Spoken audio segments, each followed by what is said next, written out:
Ici Charles Thompson-Leduc, le producteur des machines. Aujourd'hui, Stéphanie et Maxime reviennent ensemble pour faire un petit épisode duo. Stéphanie revient d'Edmonton pour le Survivor Fest, qui est une course de 24 heures où est-ce qu'elle a réussi tout un exploit, 177 km en 24 heures. Elle vient nous parler de tout ça. Elle nous parle aussi de comment elle a commencé à courir, son histoire de Alma, la petite ville d'Alma, jusqu'à Montréal. Elle nous parle aussi de ses futures courses qui vont se passer dans les prochains mois. Donc, c'est vraiment un petit rendez-vous intéressant que vous allez avoir avec vos deux animateurs préférés. On est de retour et on continue de vous lire à chaque semaine et on est tellement content que vous continuez à nous donner du feedback à travers les différents réseaux sociaux, par YouTube, par iTunes, par Facebook. On l'apprécie énormément. On lit tous les commentaires. Si vous avez des suggestions de personnes, des gens qui vous inspirent ou des gens que vous considérez comme des machines, écrivez-les nous. On va lire ça avec grand plaisir. Donc, cette semaine, c'est votre co-animatrice Stéphanie Simpson. Bienvenue aux machines. Ce podcast vous est présenté par l'équipe Tardif de Royal Lepage et l'équipe Stéphanie Simpson de Multiprêt Hypothèque. Pour tous vos besoins immobiliers, l'équipe Tardif et l'équipe Stéphanie Simpson, avec vous jusqu'au bout. Bonjour, bienvenue aux machines cette semaine. Une petite émission spéciale avec Stéphanie Simpson. Stéphanie est la co-animatrice des machines, c'est ma conjointe. Beaucoup de monde connaît Stéphanie pour ce qu'elle fait à la course à pied. Elle vient de terminer un 24 heures à Edmonton récemment. On parle un petit peu de ça puis différentes choses aujourd'hui. Je suis personnellement l'expérience que j'ai dans les 24 heures à l'époque. Existait les 24 heures de Montmagny. J'ai grandi à Montmagny, donc j'étais toujours impressionné de voir des gens courir pendant 24 heures. Donc, qui aurait cru qu'un jour j'aurais une blonde qui court des 24 heures? Fait qu'on parlait de ça, qu'est-ce qui motive quelqu'un à faire des 24 heures. Et également, on va parler d'une cause qui nous est chère. Stéphanie va faire un défi au mois d'août pour l'association pulmonaire. Elle va courir le Petit Train du Nord pour la distance pour le meilleur temps sur ce parcours-là. Donc, c'est un événement qu'on fait pour ramasser des fonds pour l'association pulmonaire parce que ma fille Lola est atteinte d'asthme. Et puis, qu'on s'est mis à s'intéresser un peu à la cause parce qu'évidemment, on a eu plusieurs visites à l'hôpital suite à des crises d'asthme. On voulait faire quelque chose un peu pour la cause, donc c'est ça. Alors, on a dit quelle belle opportunité de faire quelque chose. Alors, on parle de ça aussi.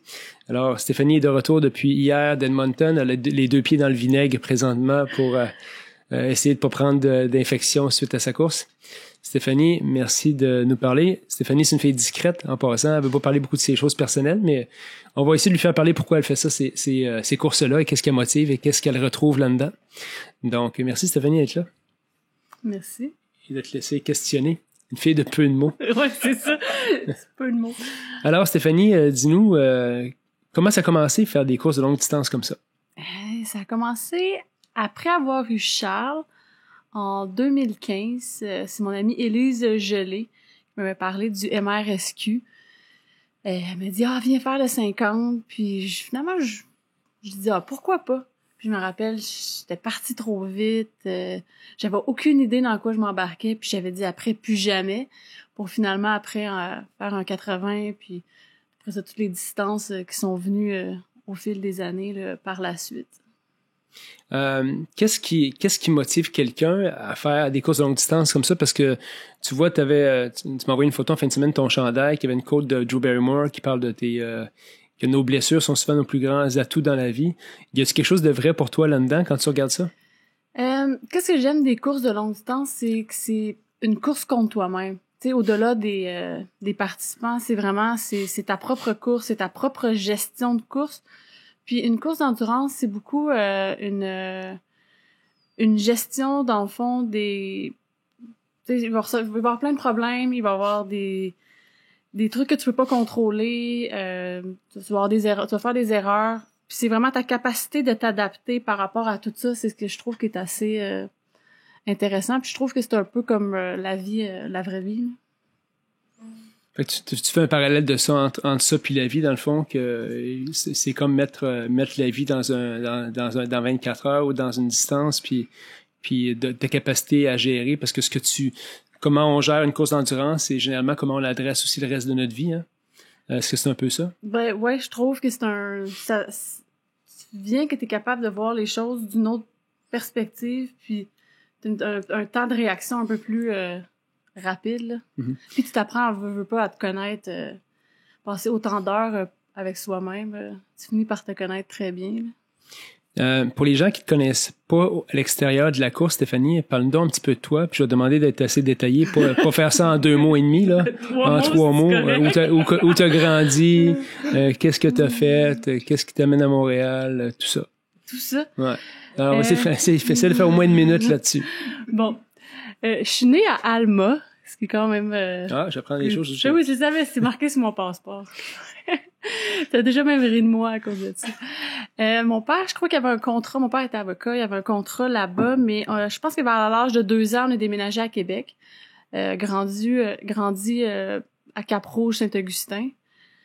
Pour ensuite déménager dans le nord, dans les Laurentides, vers l'âge de 16-17 ans, au secondaire 5. Peut-être mon secondaire 5, mon cégep là, retourner... J'habitais encore à Saint-Sauveur, j'étais à l'Université Laval, pour après déménager à Montréal. Tu as trouvé le bonheur à Montréal. Exact. Quelque chose que tu parles pas souvent, ta mère est décédée quand tu étais relativement jeune. Ouais. Est-ce que ça change quelqu'un ou est-ce que ça fait voir la vie différemment de perdre un parent jeune? J'ai perdu ma mère en 2008. Ouais, ça va faire 11 ans en 2008, fait que si j'avais 22, 23 ans. Fait que oui, c'est sûr que pour n'importe qui perd un parent aussi jeune, surtout que nous, notre père était pas très présent dans notre vie. Fait que tu te ramasses un peu seul au monde avec mon frère puis ma sœur. Fait que oui, je pense que ça change ta perspective. Je pense que tu comment dire, tu sais, des fois les gens ils vont rester dans des situations qui sont pas bien parce qu'ils se disent je vais le toffer ou éventuellement ça va être mieux. Mais je pense que quand tu perds un parent, tu te dis ce temps-là, je l'aurai peut-être jamais. Fait que je pense que tu vis les choses, tu restes pas dans des situations que t'es pas bien. Fait que oui, je pense que tu apprends à vivre la vie différemment. Pour parler un petit peu du défi que tu as fait, le 24 heures que tu as fait, c'est ton premier 24 heures que tu faisais, tu avais un objectif qui était de te qualifier pour les championnats du monde. Ouais. Comment ça s'est passé cette course-là? Comment ça se passe le 24 heures? Surtout de tourner sur une piste de 400 mètres. Ouais. D'ailleurs, ça compte les nombres de tours. Fait que c'est sûr que la piste est mesurée aussi sur le chemin le plus court. Fait que je veux pas, c'est physiquement impossible de courir tout le temps là. Fait que je veux pas, on se trouve à faire un peu plus que le nombre de kilomètres de qu'est-ce qu'on a fait. C'est difficile sur le corps, je veux pas, parce que c'est, même si on change de tour de sens à chaque 4 heures, je veux dire, l'impact est quand même tout le temps sur le même côté pendant 4 heures. J'avais pas vraiment anticipé avoir eu des problèmes de pied autant que ça.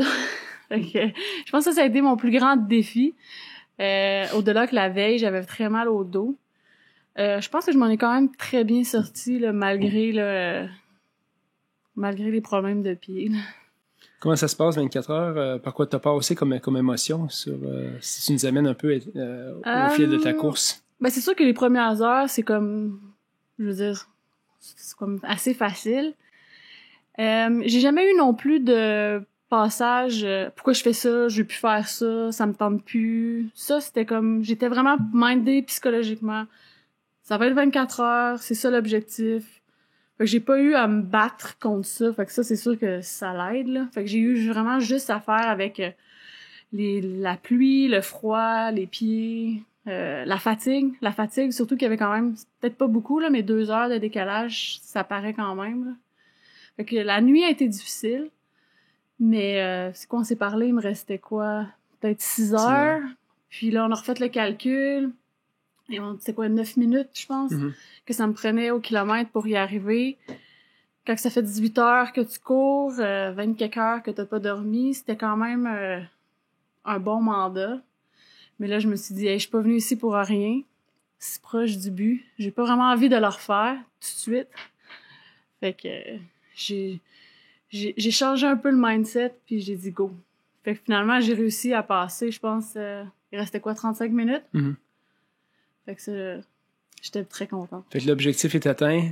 Faut que t'es la 6e femme à se qualifier sur 6 places pour le championnat du monde en Europe. Exact. Quand on dit qu'il faut que tu recours 24 heures au mois d'octobre, qu'est-ce que ça dit? Hier, ça me tentait pas. Aujourd'hui, ça va. Ouais. Sachant que c'est pas non plus sur une piste de 400 mètres, je pense que c'est 1000. C'est déjà moins pire. C'est pas une piste non plus. Fait que je pense que ça va être... ça va être différent comme course aussi. C'est sûr que l'expérience aide beaucoup. Tu sais, comme là, quand j'ai commencé la course, j'étais toute seule. Je commençais là comme un peu... c'était un peu l'inconnu, là. J'avais jamais couru aussi longtemps, ni autant de kilomètres. Fait que, on sait jamais comment que le corps va réagir face à ça. Fait que là, c'est sûr que mieux préparé, non, ça, je suis prête à y retourner. Good. Qu'est-ce qui s'en vient pour toi à part ça, si tout va bien? Qu'est-ce qui reste à la MRSQ à faire? Ouais, le MRSQ qui est une tradition depuis 2015. Ou sinon, ben comme on parlait plus tôt, le 24-25 août. Ça, on m'a parlé, c'est une affaire importante pour nous autres, puis on l'a pas publicisé beaucoup, mais la prochaine semaine, vous allez être sollicités pour ça. L'ultramarathon du Petit Train du Nord, que ça s'appelle. Vous pouvez déjà le trouver sur la page du Cercle des héros de l'Association pulmonaire du Québec. Dans le fond, c'est le parcours au complet du Petit Train du Nord. On va le mettre sur la page des machines aussi plusieurs reprises dans les semaines qui viennent. Vas-y, continue, Steph. Puis dans le fond, ça commence, la section commence de Mont-Laurier jusqu'à Bois-des-Filions, qui est le parcours au complet. C'est un parcours que j'ai déjà couru plusieurs fois. Je connais juste pas la dernière partie, là, Saint-Jérôme à Bois-des-Filions. C'est de faire un temps plus rapide, dans le sens qu'il y a personne qui le fait, fait que c'est sûr que ça va être la première marque, mais on le fait vraiment pour l'association pulmonaire. Puis en même temps, ben si les gens ils veulent venir participer, s'impliquer, là, sont vraiment les bienvenus. Puis on va interpeller les gens la prochaine semaine à faire des dons pour ça.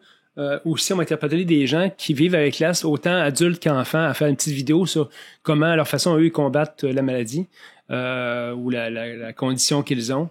Dans les prochaines semaines, Lola, ma fille, va faire une petite vidéo là-dessus aussi. Et puis, il y a des athlètes qu'on connaît aussi autour de nous dans les dernières semaines que j'ai vu qui faisaient de l'asthme. Paul Levasseur qui fait de l'asthme. Lécia Mencini, qui est une coureuse aussi, qu'on va vous interpeller pour faire des petites vidéos pour encourager les gens à pas se laisser arrêter par la maladie. Et aussi, ben écoutez, on va, comme on l'a dit, ramasser des fonds pour ça. Puis si chaque personne qui écoute les machines donnerait 10$ à cette cause-là, ben faites le calcul, ben ce serait un bon montant d'argent déjà de ramasser. Fait que c'est pas, si vous appréciez ce qu'on fait, nous autres, les machines, c'est complètement gratuit. C'est nous autres qui payons pour cette aventure-là. C'est une façon de redonner à la communauté parce qu'on est des travailleurs autonomes, on est en immobilier tous les deux. C'est une nouvelle façon d'ordonner envers les gens qui nous suivent. Mais ça vous tente de faire un petit don, je pense. L'objectif serait peut-être 10$ chaque personne qui suit les machines. Ça ferait toute une différence, je pense, pour les gens qui sont atteints de ça. Ma fille a eu la chance d'aller... Mes deux filles, en fait, sont à la clinique d'enseignement de l'ASP, qui est le pavillon Maisonneuve-Rosemont. Inspiré. Ouais. Puis ils retournent justement dans quelques semaines pour faire une autre évaluation. Donc, c'est vraiment une belle place pour aider les enfants, des fois, qui se sentent un peu... moins prise en charge par ça, parce que moi, je me souviens quand j'étais à l'école primaire, les gens qui faisaient de l'asthme, les gens qui voulaient pas faire de sport, dans le fond. Fait qu'on comprenait pas très bien cette situation-là jusqu'à temps que tu aies des enfants. Puis tu comprends que le sport est pas tellement facile à avoir non plus, parce que quand tu vas aller chez le médecin une première fois, ils vont donner les pompes, ils vont dire, ben, fais ce que tu as à faire, mais si tu comprends pas bien la maladie puis les implications, tu peux te retrouver souvent à l'hôpital. Ma fille, à cause de ça, manquait des journées scolaires, elle a manqué la dernière journée d'école une année. Donc ça fait un petit peu de peine à ces enfants-là qui vivent ça, puis les parents aussi. Fait que c'est ça. Puis c'est bien aussi parce qu'ils prônent aussi beaucoup que l'activité physique aide beaucoup. Fait que contrairement là, à ce que comme Maxime disait là, que moi je me rappelle aussi à l'école là, il les laissait sur le banc puis il attendait que le cours soit terminé là. Fait que maintenant ça insiste aussi les jeunes à dire que ben oui tu peux quand même faire du sport là, malgré que tu fais de l'asthme. Ouais. Fait que c'est une cause qui nous tient à cœur pour ça. C'est une belle cause. On va inviter les gens à venir courir avec Stéphanie aussi lors de ce ultramarathon-là. Possiblement qu'on va offrir des plages horaires avec des dons. Fait que vous allez pouvoir payer un montant pour venir courir un certain nombre de kilomètres avec Stéphanie. Pour encore là, le but, c'est de ramasser le plus d'argent possible pour cette cause-là. Puis rendre un événement positif. Puis on va sûrement inviter les gens à finir la course avec Stéphanie, les gens qui ont de l'asthme, à finir peut-être les derniers kilomètres avec Stéphanie pour donner un peu de motivation à tout le monde qui pense que c'est un obstacle plutôt qu'un tremplin d'avoir cette condition-là. Alors, c'est à peu près ça, Stéphanie. C'est à peu près ça. Fait qu'on va mettre souvent le lien, vous allez voir sur la page des machines dans les prochaines semaines, des vidéos aussi. Ça s'en vient à grands pas. Le temps passe trop vite. Ouais. On est déjà rendu au mois de juin, juillet, à août, ça va arriver vite. Alors, on va s'impliquer à fond là-dedans pour avoir un succès dans cette aventure-là. Stéphanie, autre chose à dire sur les gens qui pensent à faire un ultramarathon? qu'est-ce qu'on peut dire, hein? C'est comme... C'est pour les inspirer à faire une Pour les inspirer. Je pense que c'est quelque chose à essayer dans sa vie, absolument. Quelqu'un qui court, là, qui aime vraiment la course. Même toi, d'ailleurs, au début, je me rappelle, tu me disais, tu me trouvais un peu débile de faire ça. Pour que finalement, t'as fait ton premier 100 000 l'année passée. Puis toi aussi, je pense que tu fais un peu un parallèle avec la vie, là, par rapport à la course d'endurance. Fait que c'est complètement autre chose que un marathon, un demi-marathon. C'est une autre très belle aventure qui mérite d'être faite au moins une fois dans sa vie. Ben, je pense que moi, ce que je retrouve beaucoup dans l'ultramarathon aussi, c'est que c'est une aventure souvent plus en solitaire. Tu sais, si tu vas faire un marathon, tu as beaucoup de monde, puis il me semble que dans la vie quotidienne, on est déjà entouré de pas mal de monde à tous les jours.